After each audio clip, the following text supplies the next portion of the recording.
there's an interest in trying to improve accrual. I don't know if you're aware of this. The Society for Neuro-Oncology has an initiative to try to figure out how to improve patient participation in clinical trials. And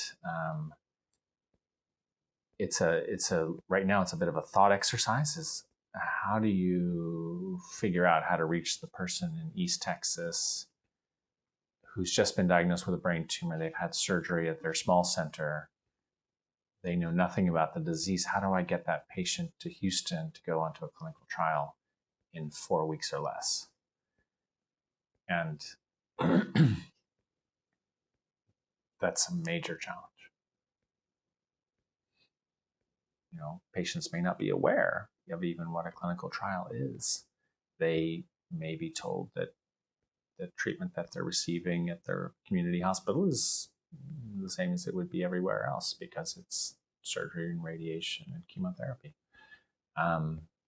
There may be misconceptions about clinical trial participation, as you mentioned. They may feel like they're a guinea pig.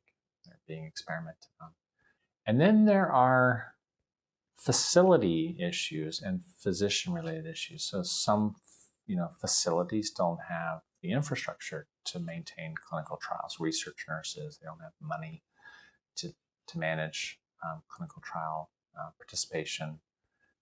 And then if there are even physician-related issues where there's more of an incentive for physicians to keep patients in their practice because that's a source of revenue. And so there might be less of an interest in referring that patient to another center where they might be able to go onto a clinical trial. And that incentivization is something that has to also probably happen at more of a national level. I think we as a community need to identify the challenges that we can overcome as a group.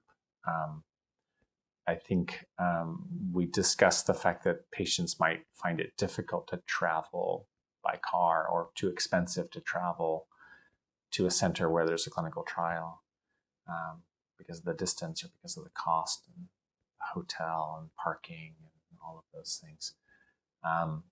So we should be able to figure out how to overcome that barrier by either providing resources for the patients so that they are able to make it, or to actually open a clinical trial in their community where they wouldn't have to travel so far.